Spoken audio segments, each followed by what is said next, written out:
Voilà, vous avez donc vu Tralala, le dernier long-métrage des frères Marieux avec Mathieu Amalric. On va faire le débat ici. Alors je vais poser les premières questions, je vais lancer la discussion.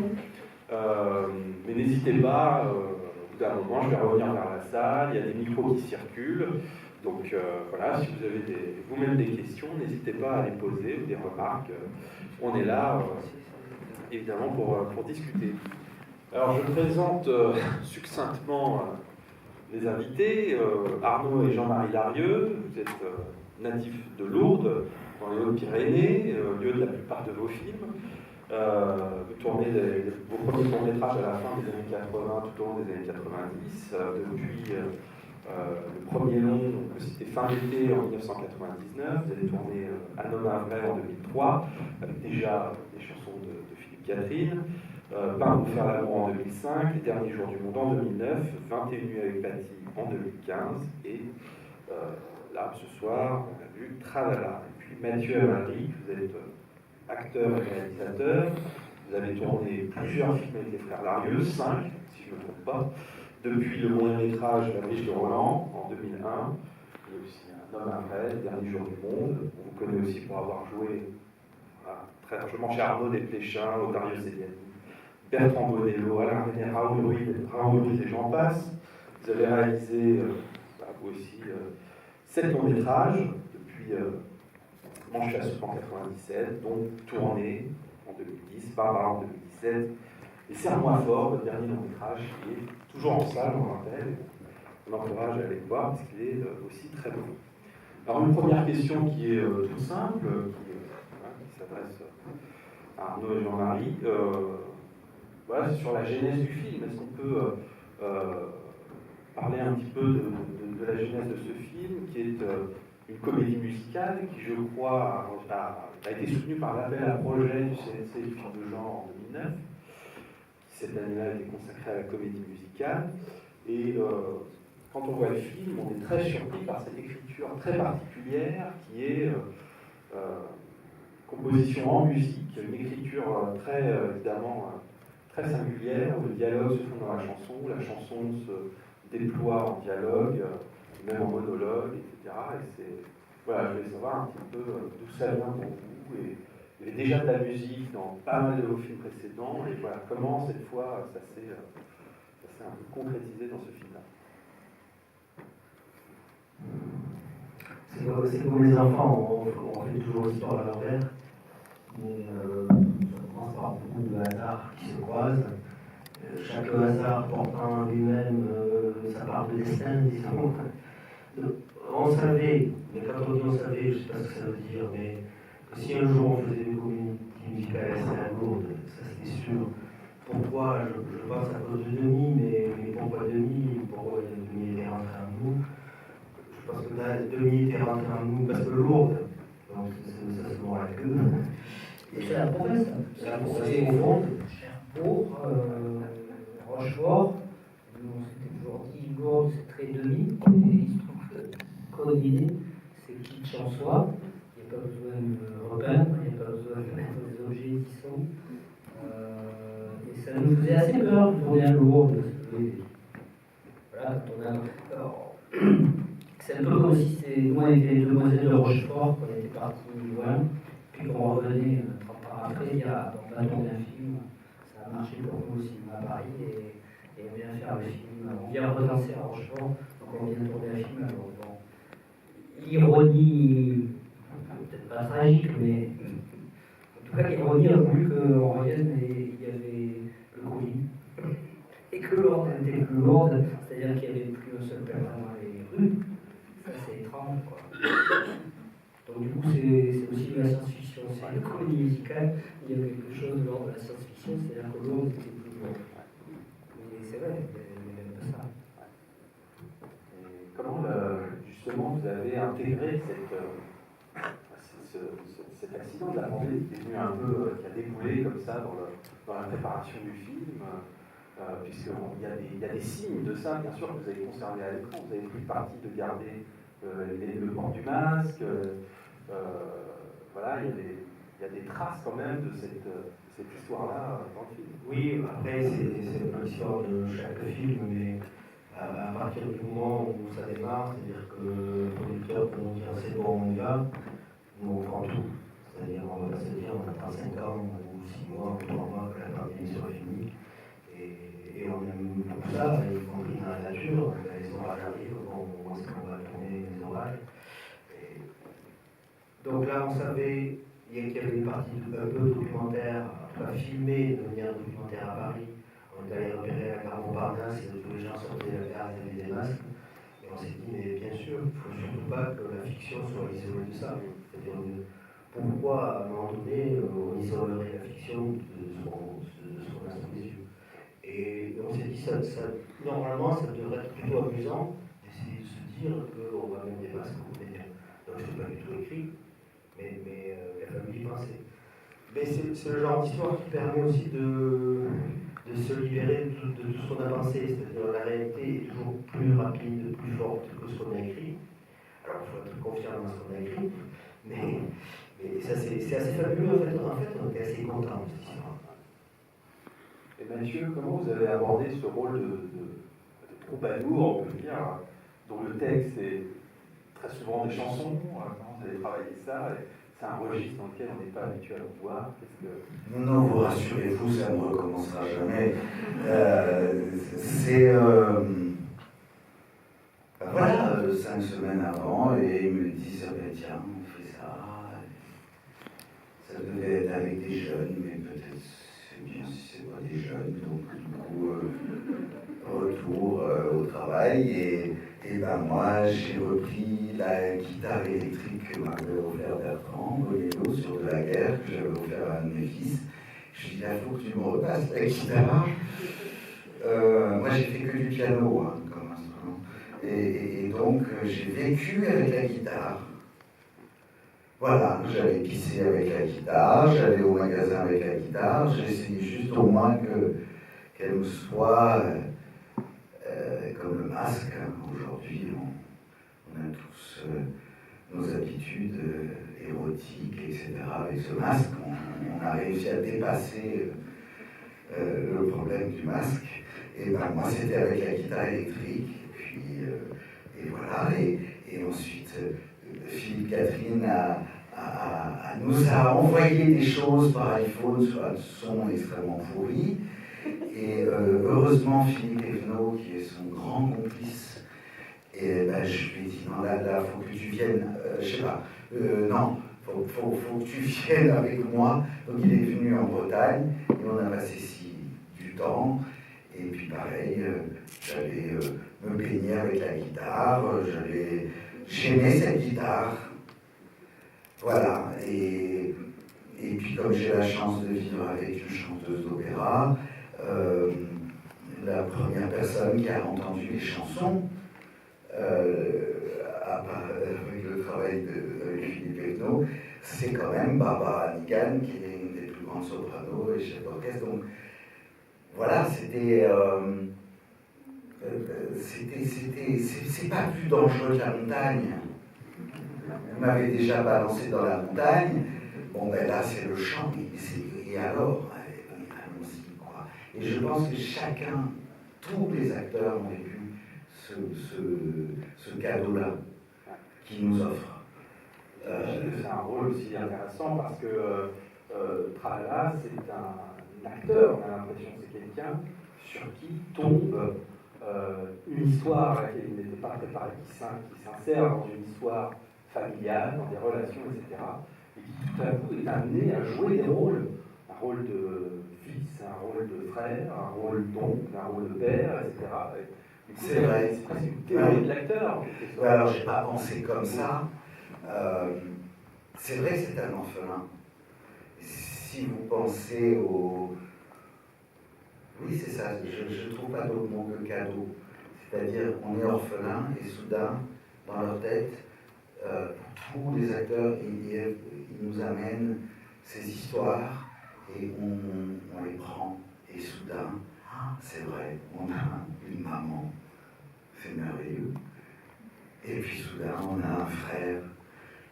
Et puis le frère vous dit que vous avez une ancienne maîtresse. Et puis la maîtresse vous dit j'espère que t'es pas revenu pour l'autre. Vous imaginez, je prends tout. Quoi. Et voilà, et je goûte. Et après, il faut, avec la troupe, des techniciens et des acteurs, être concentrés, beaucoup travaillé, parce qu'il y avait peu d'argent sur ce film, très peu de temps de tournage. Et c'est des miracles. Reprenons le mot de Lourdes, mais c'est des miracles. J'ai appuyé sur un bouton. Voilà. Et on a tous foncé là-dedans. La danse, le chant, allons-y gaiement, quoi. Et du coup, il n'y a plus de problème de ridicule. Et ce qui était très intéressant dans ce qu'ils ont écrit, et dont ils se sont, je crois, aperçus peu à peu, c'est qu'il se trouve que c'est deux frères qui écrivent cette histoire, et le thème des deux frères n'était pas forcément si important. Et cette chose de trouver sa voix grâce aux frères, et c'est là où c'était très intéressant. Évidemment, Philippe Catherine, c'est pas ma tessiture. Et ce qui est très beau, c'est quand on arrive au frère qui va devenir Bertrand Belin, quoi. Et ben oui, c'est lui le chanteur. Et ça, on en a beaucoup parlé entre nous après avoir fait le film, hein, pas pendant. Et c'est ça, il y a le chanteur qui devient vraiment chanteur au lieu de s'emmerder autour de sa flaque de lac, comme il dit.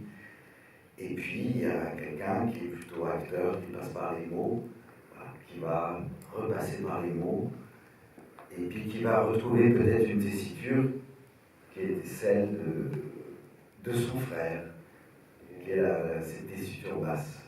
Si on revient à l'origine, c'est cinéma, c'est-à-dire que quand on a parlé de Kevin Weiss, qui est là, producteur, qui a quitté sur comédie musicale, reposé un verre avec Philippe Catherine, il voulait un peu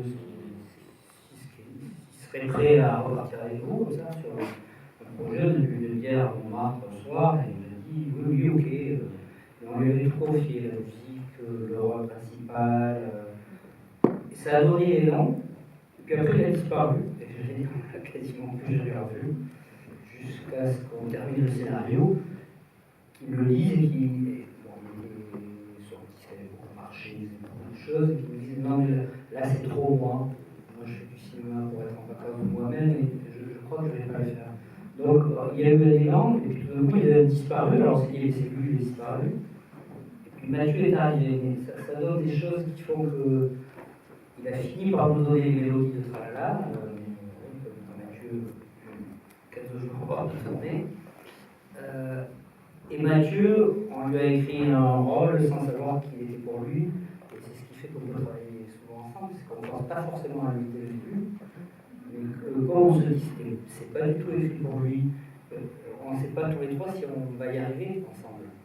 Et ce qui fait que c'est nouveau chaque fois, et que c'est un risque. On aime beaucoup partager ce risque ensemble. C'est très la vraie journée qui est vraiment le film qu'on a fait ensemble. On a toujours envoyé Mathieu dans des pays qu'on connaît extrêmement bien, que lui ne connaît pas. Et Lourdes était à peu près l'équivalent de la plage de Roland. Après, quand on était dans les Alpes, bon, personne ne connaissait les Alpes, ni nous, ni lui. Et on s'est beaucoup amusé. Et là, on revenait à cette idée d'envoyer Mathieu dans un pays qu'on connaît très bien, et nous permet de revoir ce pays avec ce regard inconnu, et qui fait tout le film. C'est ce personnage-là. Donc, on est parteur des endroits où il va, mais il fait semblant de ne pas les reconnaître, et les gens de l'extérieur le prennent pour un des leurs. Puis tu as parlé de l'âge. Voilà, le film a un côté conte et tout, mais il y a un truc tout con qui est de revenir sur sa vie natale après 50 ans. C'est un film sur la cinquantaine. C'est-à-dire comment on revoit les gens 30 ans après, on ne les reconnaît plus. Est-ce qu'on est le même? Est-ce qu'on est encore un autre? Toutes ces questions-là, elles peuvent être. C'est très concret en fait. retour au C'est le bercail. retour au bercail, mais tout a changé. Voilà, comment on fait une histoire à partir de là. Alors je me tourne vers la salle maintenant. Est-ce qu'il y a déjà des questions que vous voudriez poser à nos invités? Oui. Ah, vas-y, il y a un micro. Bonsoir. Merci pour cette respiration. Mathieu, on se connaît dans une ancienne vie. Si tu ne me reconnais pas, Si, c'est le visage, je dis. c'est une masque, on va dire. J'ai une question parce que je sais que Mathieu se considère plus comme un réalisateur que comme un acteur. Quand on voit qu'il y a Maïwen aussi qui est donc actrice, mais aussi réalisatrice, quelle est l'influence des acteurs-réalisateurs sur la réalisation? On peut ajouter Jali. Oui, j'en ai sur mon avis. On va dire que la moitié des acteurs sont réalisateurs dans ce film. Ils n'interviennent absolument pas pour donner leur avis. Non, mais quand ils sont sur le plateau, ils sont... Après, nous, oui, souvent on s'interroge pourquoi on a plutôt du goût, des intuitions et un désir de faire jouer. On s'aperçoit après souvent que ce soit les filles ou les garçons, ils sont souvent réalisateurs ou réalisatrices. Bon, Il n'y a pas d'autres influences? Josiane, oui, Basco aussi. Sauf Mélanie qui n'est pas la dernière. Hein. Mélanie, pareil, le film, franchement, elle est très bien.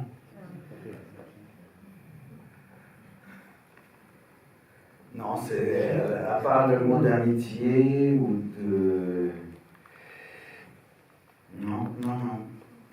Vous savez, encore une fois, c'est un peu ce que disait Mathieu tout à l'heure, enfin, vous vous rendez compte, j'entre dans le monde par leurs yeux. Je n'aurais jamais imaginé ça, mais quel repos,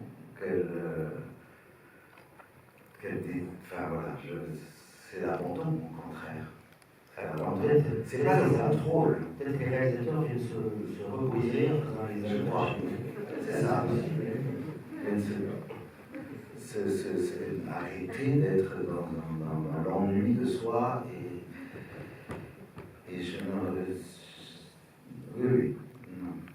Non, je fais vraiment mes gammes. Je suis un acteur extrêmement consciencieux, très sérieux, très emmerdé lorsque je me plante sur un bout de texte que j'ai oublié d'apprendre. Je pense à la première scène où j'ai vraiment eu la honte, où je me suis merdé sur un truc et je n'avais pas appris le texte du répondeur et je leur ai fait perdre du temps et j'étais pas bien, quoi. Je suis pas bien parce que je suis à leur place et il n'y a pas le temps. Vraiment, c'est que des questions d'acteurs lorsque je le fais. Peut-être que les acteurs et actrices qui sont, oui, réalisateurs et réalisatrices sont très consciencieux quand ils sont acteurs et actrices. Peut-être plus que les autres, mais franchement, c'est pas vrai. Mélanie, c'est une grosse travailleuse, on ne se connaissait pas. Ouais, on n'a pas de réponse. Peut-être une autre question? Non, il y a une chose peut-être, c'est d'apprendre à savoir pas forcément poser des questions. C'est juste ça. C'est vivre le monde de quelqu'un d'autre et pas j'ai une idée, peut-être on pourrait faire comme ça. Non, ben non. Tu sais qu'il faut voir, surtout avec les frères, ce qui est très très beau dans la journée, c'est comment le plan se met en place.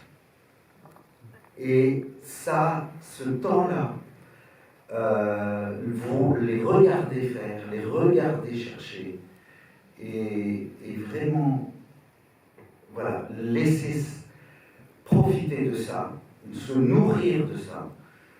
Et après, peut-être à peine une question très très con, mais pratique, de ce que tu as cru sentir de ce qu'ils cherchaient. Voilà, donc c'est plutôt un rapport de complicité lorsque tu sais ce que c'est que la solitude de réaliser un film. Une question ici, je crois. Alors moi j'avais une question justement sur la création pure et au niveau des chansons en fait. Comment vous avez travaillé justement sur l'écriture des chansons et l'interprétation et le rapport surtout avec l'histoire. Ça concerne beaucoup de monde, mais nous, à l'origine, dans le scénario, on s'est dit ne perdons pas trop de temps à écrire des chansons, trouvons l'histoire, allons le plus possible dans l'histoire, mais en même temps, on savait bien que les moments qui seraient chantés, il fallait s'y arrêter. On peut pas juste écrire une chanson. Le récit s'arrêter, tout s'arrêter. Donc on a pris à tous les niveaux, c'est-à-dire que ça faisait aussi avancer le scénario, ça faisait avancer le personnage, ça faisait avancer le film. Donc on s'est mis à écrire des petites choses, mais ils ont des thèmes, quelques phrases, on ne revient pas d'entre les morts. Voilà. Et en se disant chaque fois, on enverra ça aux auteurs-compositeurs, et eux ils sont auteurs de chansons, donc ils trouveront. Et eux nous disaient, quand on les contactait, ils nous disaient mais est-ce que les chansons sont écrites? Alors on disait non, pas vraiment. Et ils nous disaient ah c'est dommage, moi j'aimerais bien recevoir une chanson. Alors on s'est dit bon, on va en écrire un peu plus. Donc on en a écrit des versions. Finalement on avait un scénario avec des chansons quasiment entières. Et en se disant, il y avait des passages dont on n'était vraiment pas fiers, on se disait eux vont en faire quelque chose. Et puis en réalité eux les prenaient et les ont souvent gardés. À temps, chaque fois en ajoutant leur truc à eux, Bertrand, on ne revient pas dans notre livre, il ajoute ça ne se fait plus. Voilà, et ça bon, on a trouvé ça c'était pur. Pareil avec Mélanie Thierry, dans la chanson de Janie dans le magasin, elle rajoute cette histoire-là, cette histoire de la femme de 40 ans. Étienne Daou n'a rien touché au texte, lui. Par contre, il a trouvé la mélodie et les arrangements qui en font une chanson pas vieillotte en soi, mais qui joue sur ça, c'est-à-dire le vieux récit. C'est une chanson qui rencontre une vieille histoire. Voilà, donc chaque fois, nous, alors quand on recevait ça, chaque fois c'était merveilleux, franchement, le texte, on y croyait la moitié, on connaissait les thèmes, et ce qui faisait avancer dans le film, mais on n'y croyait pas toujours. À chaque fois qu'on les recevait en chanson, enfin en musique, ça c'était vraiment extraordinaire. Ça nous portait, et ça nous a porté aussi pendant le tournage, d'ailleurs aussi, tous les jours, il y avait la chanson du jour, et toute l'équipe vraiment fonctionnait à ça, le matin ça chantonnait, et c'était parti, et alors demain on changeait les chansons. Oui, il y a eu tous les cas de figure, et ça a été le ping-pong. Ce sont les acteurs qui chantent. On peut donner un micro. Ce sont les acteurs qui chantaient. C'était ça. Ah oui, bien sûr. Question de- Oui, le principe du film, il y a un Son direct. Un seul vrai chanteur, c'est Bertrand Angolin, mais tous les chanteurs, tous les acteurs chantent. Donc on a enregistré toutes les chansons en amont, donc on avait des playbacks, donc ça a été fait en studio, mais quand ils chantaient sur le plateau, c'était des oreillettes, de manière à ce que quand ils chantent en direct, l'ingénieur du son peut enregistrer le son direct. Et en réalité, tout le travail est plutôt fait, quasi toutes les chansons sont plutôt travaillées sur le son direct, ce qui s'est passé sur le plateau. Josiane, non, mais bon, il y a plein de nuances. Et après, il y a beaucoup plus de nuances que ça, parce qu'après, ça se retravaille aussi au mixage, sur les niveaux, mais c'est plutôt, c'est évidemment les acteurs et les actrices qui chantent, et c'est du son direct. Mais le travail est fait justement pour préserver ce qui se passe quand un personnage, un acteur, une actrice se met à chanter. Il y a les respirations, il y a la matière du son direct. Pour prendre, on ne va pas se poser tout le temps à lui, mais Carax aussi c'est un son direct, mais franchement ça ressemble plutôt à du playback. Je trouve que c'est un travail très très différent. C'est poli, c'est perfectionné. Là, le truc, c'est de travailler sur l'émotion de la fragilité de celui ou celle qui chante, qui se met à chanter. Du coup, j'ai une question au niveau du scénario. Vous écrivez d'abord les caractéristiques des personnages et après l'histoire revient, parce qu'on sent que les caractéristiques des personnages sont très fortes dans vos films. Ou c'est d'abord l'histoire et après vous dites qu'il faut qu'on rajoute beaucoup de caractéristiques aux personnages pour leur donner la force. Dans quel ordre vous procédez? C'est l'éternel. C'est la bonne question, mais c'est l'éternelle question. Le personnage, l'histoire. Bon, c'est des allers-retours.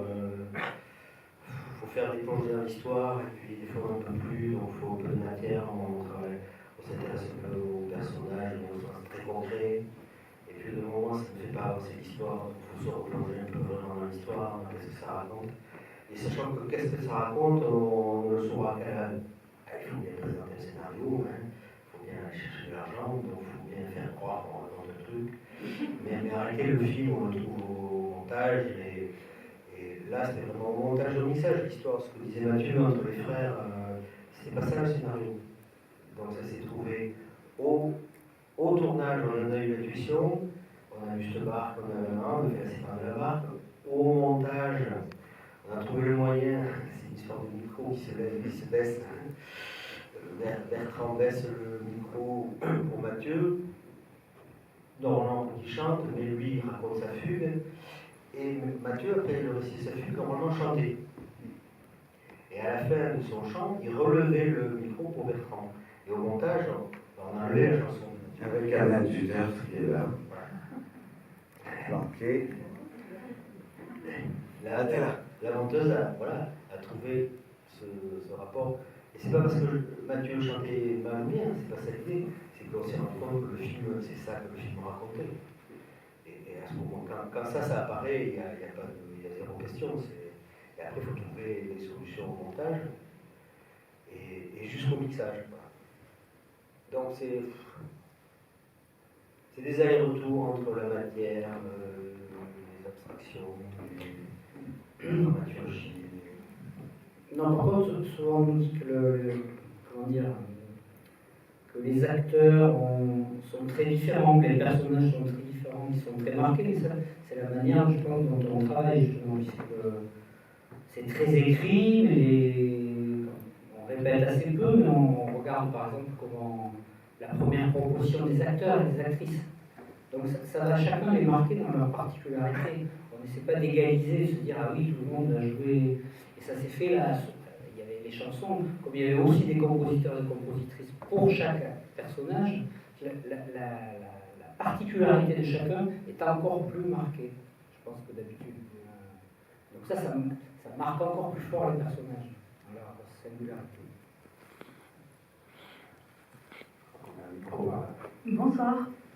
Alors, c'est peut-être un hasard de calendrier, mais j'ai trouvé que ce film résonnait beaucoup avec une sortie de cette année qui est Titane de Juliette Cournot. Je me demandais si c'est des thématiques qui pour vous, enfin si vous êtes inspiré par les thématiques de nos temps, est-ce que l'inceste joyeux c'est aussi une thématique de notre temps? Non, nous on y est passé quand on l'a vu.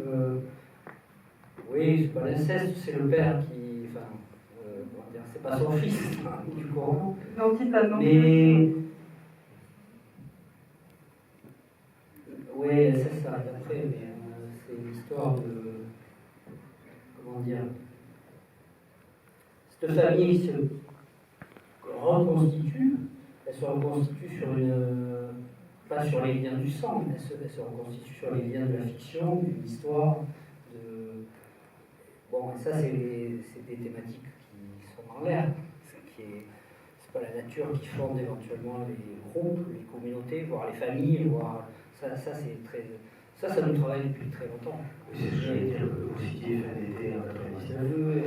C'est l'histoire d'un garçon qui a deux pères, et il ne sait pas lequel. S'il y a eu une partie à trois, il ne sait pas lequel est son père. Là, Roger Roland, c'est les enfants qui racontent au père une histoire qu'ils ont entendue du grand-père, qui racontait une rencontre à Roger Roland, c'est pour ça qu'il va à Roger Roland. Enfin, c'est des. En fait, c'est très longtemps qu'on parle de ça. Oui, mais ça se renvoie, enfin, en tout cas, donc après, l'ironie, ça relisait plutôt avec l'ironie les films de Denis, c'est-à-dire qu'il s'aperçoit qu'en jouant ce rôle, dans le rôle qui s'est bien joué, il y aurait la possibilité de l'inceste, mais de toute façon, c'est pas lui. Mais, donc voilà, en tout cas, c'est pas l'inceste qui prime, mais plutôt le fait que les relations qui se créent sur des bases qui ne sont pas ce qu'on appelle de l'ordre de la nature, qui sont de l'ordre de la fiction, de ce qu'on se raconte et de ce qu'on décide de partager ensemble comme fiction.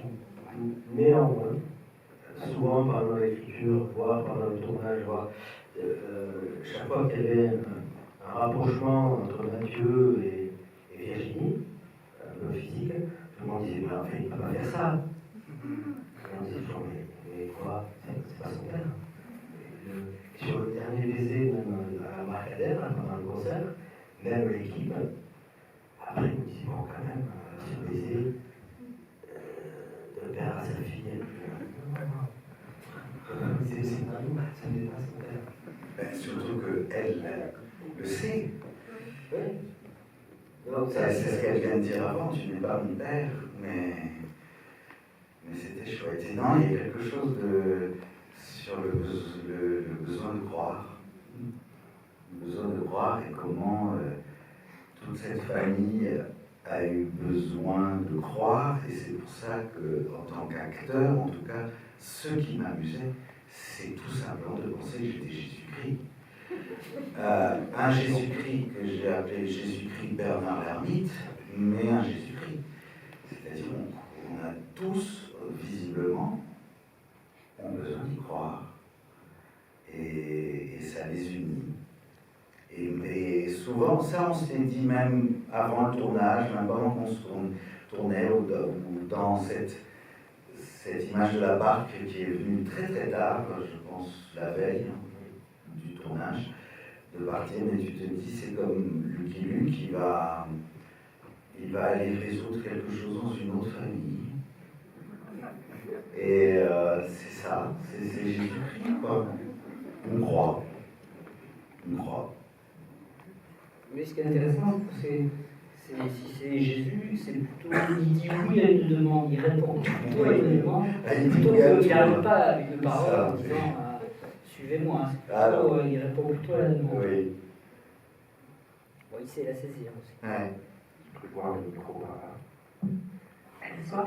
Merci pour ce film déjà, qui m'a beaucoup touchée. Alors, je suis assez peu sensible aux comédies musicales d'habitude, mais je trouve que vous l'avez traité de manière très innovante et inattendue. Et je voulais savoir quels étaient les films qui vous avaient inspiré pour ça. Je pensais notamment au personnage de Paris, Texas, qui revient, qui erre pendant longtemps, qui revient dans sa famille, avec sa casquette rouge. Je me demandais si c'était inspiré de ça en partie. Non, on n'y a pas repensé à lui, mais vous avez tout à fait raison. Et c'est un film qu'on avait beaucoup aimé à l'époque. Mais on n'y a pas du tout repensé. Non, là, il y avait du Charlot, il y avait du Sauvé des eaux, il n'y avait rien sur ni l'amnésie, ni l'imposture. Voilà. Il y avait aussi Vernon Schultes. On avait vraiment bien aimé le roman et à un moment donné on s'était dit nous, si c'était nous, à ce moment-là, il est mûr pour aller à Londres. Voilà. Tout fait, on l'a fait. On l'a tourné. Y a-t-il d'autres questions dans la salle? Je ne vois pas très bien. N'hésitez pas à lever la main. Et alors sur les films en général qui nous ont inspirés, franchement, on en a vu, mais on n'a jamais travaillé sur ça. On ne s'est jamais dit, travaillons à aller voir les films. On a été revoir des choses pour se remettre des élans en tête, comme ça, mais on a toujours aimé beaucoup Minelli sur les structures et ce moment où les films décollent totalement de l'univers, totalement quasi abstrait. Et ça, quand même, on aimait bien. Alors ça, c'était pas demi, on les a pas revus. Enfin, on s'est servi de l'inconscient des films de demi qu'on connaissait bien. Et les histoires, encore une fois, les histoires de province de Jacques Demy, on les avait en nous comme quasi un inconscient et une sécurité aussi. On savait qu'on pouvait raconter cette histoire, il y avait eu un grand-père, disons, plus le père, un grand-père. On était à l'aise avec Demy. Il y a Brigadoon aussi de Minelli. Ce film étrange, on adore le titre de toute façon. Le Brigadoon, c'est le titre merveilleux. On ne sait pas si je veux dire, mais le Brigadoon, c'est le Brigadoon. Non, dans Société Colombe, c'est le Brigadoon aussi. C'est-à-dire que c'est une sorte de pays étrange où les gens chantent. Parce qu'en réalité, on pense que c'est lui qui va. On pense que c'est Tralala qui va amener la comédie musicale, mais en fait, c'est plus en arrivant à Lourdes qu'il la reçoit. Donc, cet étrange pays qu'est Brigadoon. C'est toujours demandé pourquoi c'était en Écosse, Brigadoon. C'était le pays où les hommes portaient jupe. C'était quand même. Donc, Lourdes est un pays étrange. C'est très intéressant la façon dont vous filmez Lourdes, à la fois sous l'angle du tourisme, de la camion qui s'affiche comme ça dans les vitrines ou dans les magasins, et en même temps aussi comme un lieu magique où il y a vraiment des miracles, quoi, hein, des apparitions, des disparitions, des remplacements, des changements d'identité, etc. Et voilà, ces deux aspects qui se marient de manière assez extraordinaire. Ça, on en a profité, c'était un peu le côté Hitchcock. Voilà, en Suisse, il y a des chocolats, des crèmes. À Lourdes, si on dit qu'il y a des miracles et des apparitions, on va nous en faire la reproche.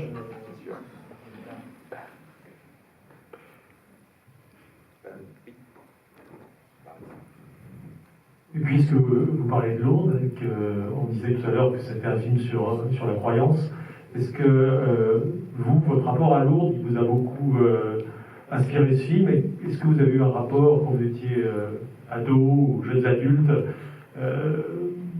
de répulsion ou d'amour pour la ville dans laquelle vous avez grandi? Je croyais que vous alliez dire par rapport à la Vierge. Parce que Lourdes, c'est la Vierge sur la religion. Je vais oublier ça, c'est. Alors, les appareils, oui, carrément. Bernadette, la Vierge, Bernadette, les apparitions. C'est pas. Au fond, c'est assez païen.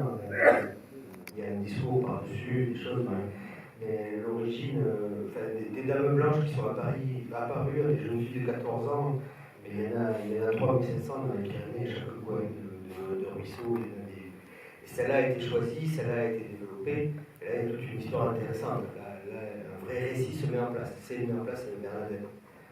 Mais en réalité, c'est des vieilles réalités. Voilà. Après, ce qui m'intéresse, c'est pourquoi c'est toujours des jeunes filles pauvres, un peu malades, et que c'est toujours dans des endroits, c'est pas au bord d'une autoroute, c'est pas dans un supermarché, c'est dans des grottes. Donc, cette mise en scène-là, du récit, de l'imagination, ça nous a toujours intéressé. Mais alors, est-ce que c'est parce qu'on y est né? Je ne sais pas, mais pour nous, le religieux, ça a toujours été ça, plus que un religieux très matérialiste. Tiens, cette grotte est quand même étrange. Il y en a plein des grottes comme ça d'ailleurs. Chaque fois que la rivière, qu'on appelle le Gave, là-bas, fait un virage, à chaque virage, il y a une grotte. Ça, je pense, ça parle. Il y a quelque chose sur la jeunesse d'avoir grandi dans ce ville. Ce qui est nouveau, par contre, pour les gens de Lourdes, ce qu'ils n'ont jamais vu dans ce film, c'est qu'effectivement, on parle d'avoir été jeune dans cette ville qui a un cliché international religieux, mais où tout le monde a vécu, et c'est ça qui est drôle à Lourdes. Les gens allaient draguer, avenue du Paradis, ils allaient à la grotte draguer, il y avait des boîtes de nuit. Et tout ça dans ce contexte à la fois kitsch, religieux.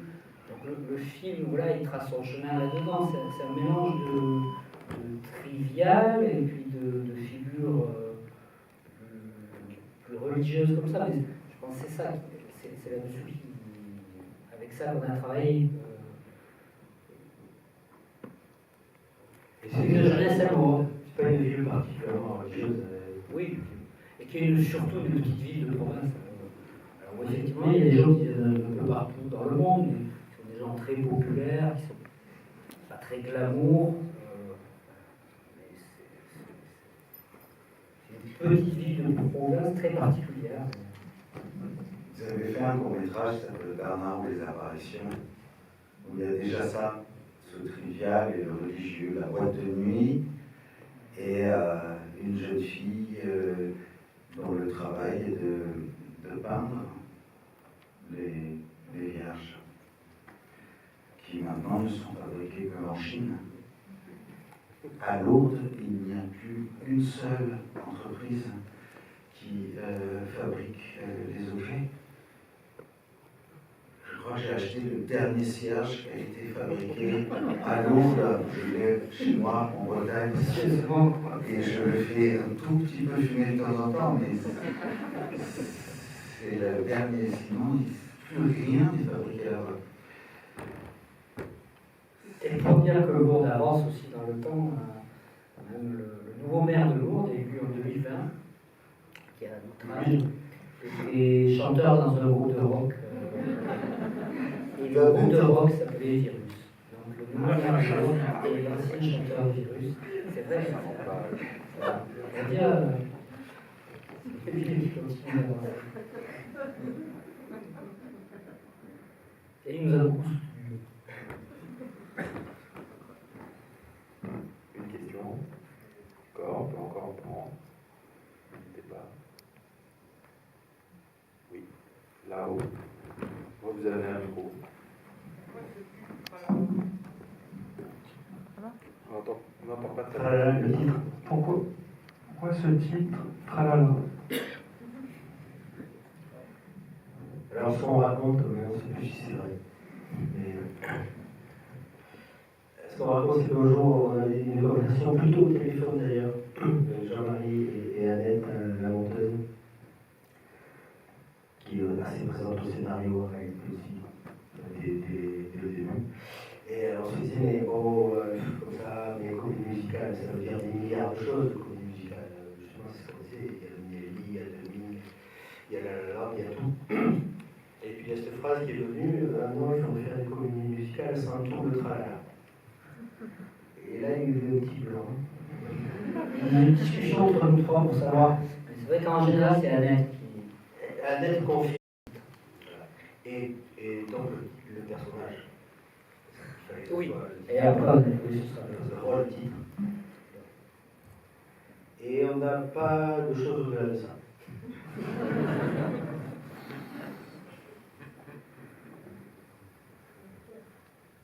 On ne voit pas d'eau pour l'instant, n'hésitez pas à lever la main. Moi, je vais vous demander, c'est une question toute simple sur la liberté. Peut-être qu'il y a une très grande liberté de récit qui ne passe pas par tous les passages obligés, des chansons peuvent prendre en charge la psychologie d'un personnage, son passif, etc. On a l'impression que la comédie musicale libère énormément, permet de raconter autrement, libère la forme aussi. Il y a un incroyable plaisir de filmer, il y a une caméra qui est très, qui virevolte, qui est qui est très dans un déluge de forme. On a l'impression que ça libère aussi sans doute quelque chose au niveau du jeu. Est-ce que vous l'avez vécu comme ça, enfin le genre comme une espèce d'ouverture à plein de possibles? Oui, dans la forme, mais en même temps, c'est un de nos films, peut-être qui est le plus réaliste psychologiquement, bizarrement. C'est le plus suivi là-dessus. Souvent, on a plus de loufoquerie. Moi, si quelqu'un m'accuse de loufoquerie sur ce film, je m'énerve largement.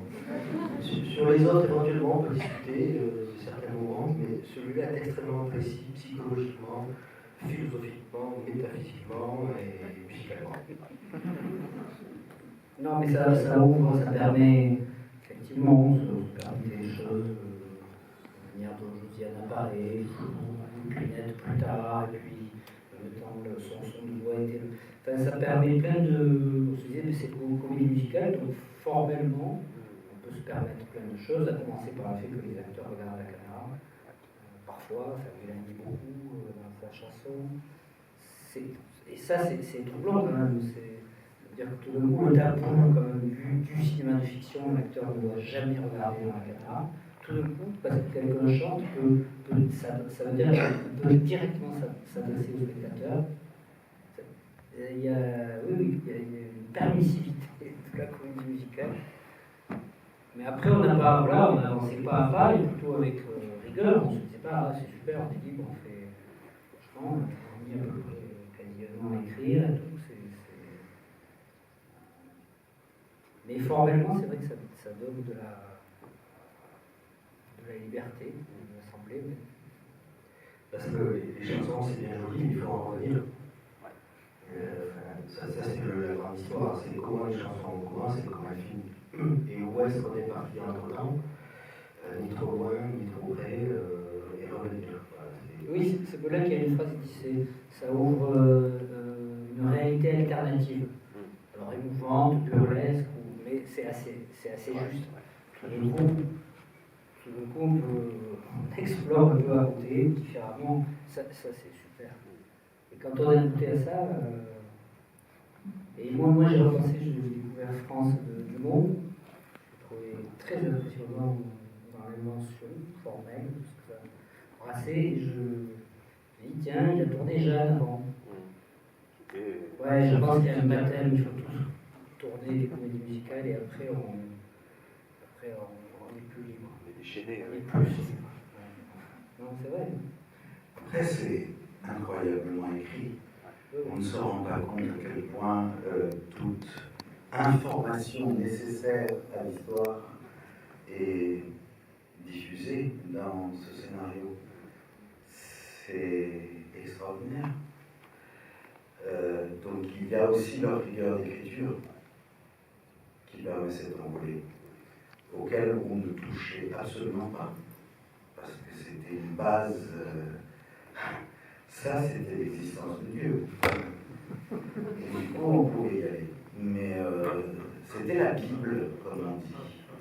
On appelle ça une Bible sur le tournage. La Bible, c'est la liste de tous les techniciens et des acteurs avec les téléphones et les mails de tout le monde qui travaille sur un tournage. Mais non, c'était extrêmement écrit. Et la manière dont... là, je me blaguais tout à l'heure en disant t'es pas retenu pour Barbara, ça a l'air de rien, mais je connais pas Barbara, et c'est vrai qu'il connaît pas Barbara.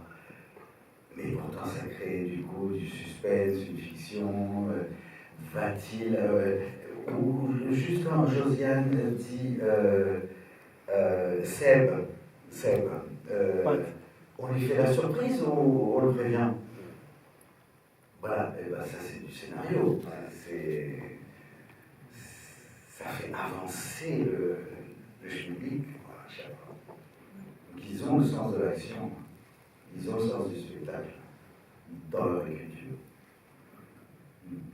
Heureusement qu'il y a des acteurs qui... Non, mais la croyance, je veux dire. Moi, je me souviens de Hightonic, la chanson Face à son frère, où, alors, on se disait que c'est pas trop subtil. Il a compris que Pat était parti aux États-Unis, il a compris 3 trucs sur Pat très, très diffus. Et il reprend le thème du frère, d'entre les mondes, il le reprend à la guitare, en anglais, pour faire passer la pipe, mais en racontant aussi quelque chose, en se disant ce frère va me reprendre. Et d'ailleurs, on s'est demandé si on traduisait la chanson ou pas. On l'avait vu traduire, ouais. Et puis, à force de voir les deux, on s'est dit non, vraiment, il faut qu'il y ait le texte en français, c'est pas possible de rater la moindre chose de ce qu'il raconte au frère. Même s'il comprend bien l'anglais, il faut le mot à mot, mais ça. Donc voilà, nous sans Mathieu qui fait ça, on écrit le truc. Et là, Mathieu, il est parfait, il est faux, mais il chante vrai, il faut qu'il soit convaincant. Il y a les 4 mots à la fois. La chante, il est dedans. Et en plus, la lumière est tombée, donc on a été obligé de l'éclairer, donc ça devient un quasi-western. On dirait que derrière c'est un mur de thème. Bon, c'est un hasard. Là, pareil, c'est comme ça qu'on s'en sortait, parce que là, on a senti que c'est la première fois qu'on travaillait avec le chef opérateur, le jeune chef opérateur, talentueux. Jonathan Riquebourg, mais là, on a senti qu'il s'étendait, parce qu'effectivement, il est quasi. C'est un crépuscule à midi. On lui a dit, mais tu sais, dans cette séquence, il y a 3 crépuscules. C'est une séquence qui est censée durer 10 minutes dans la vie réelle. Il y a quasi 3 fois des crépuscules, qui ont tourné ces journées monstrueuses. Et le moment où ça se passait en jeu, ça on est un peu indécrottable, quand Mélanie aussi arrive et le démasque, ceux des masques, c'est aussi quasiment la nuit. Donc il y a quasi 3 moments de crépuscule dans un moment de midi. Et on se disait c'est la comédie musicale. Mais émotionnellement, je pense que c'est assez juste aussi. C'est ça qu'on peut dire. La comédie musicale, c'est que du coup, il y a une logique de l'émotion qui a droit sur tout. Et ça, c'est un genre, je ne sais pas s'il y a d'autres genres où c'est l'émotion qui prime. Enfin, voilà, c'est une question intéressante, mais une fois qu'elle est... Ça ouvre plein de champs. Je regarde une dernière fois vers la salle. Voilà.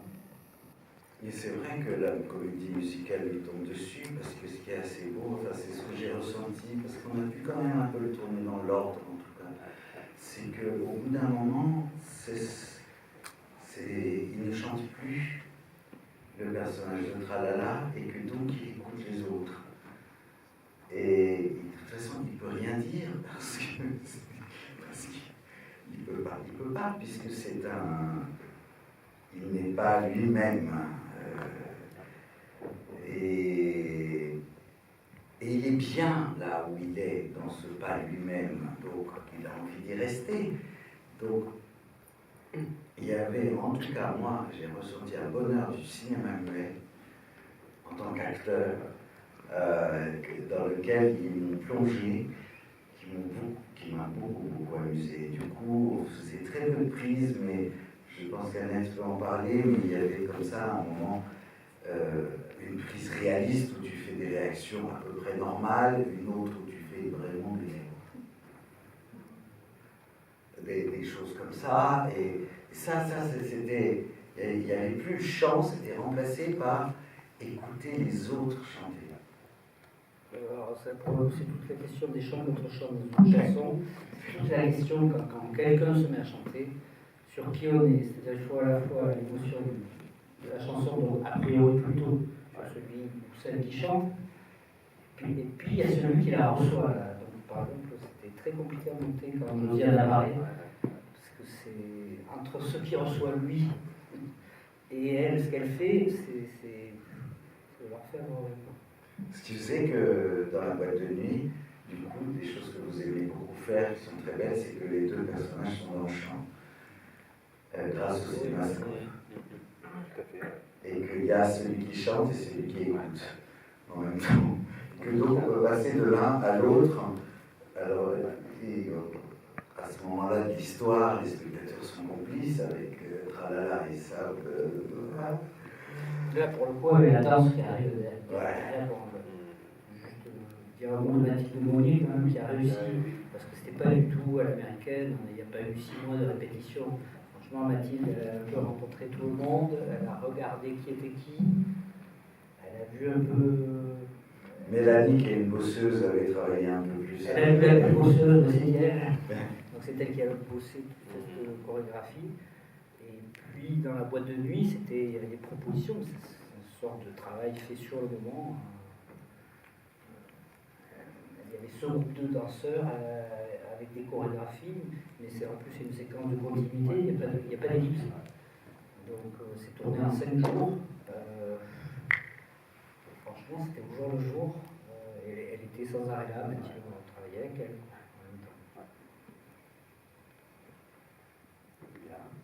Bien. Merci beaucoup, Arnaud et Jean-Marie Larrey.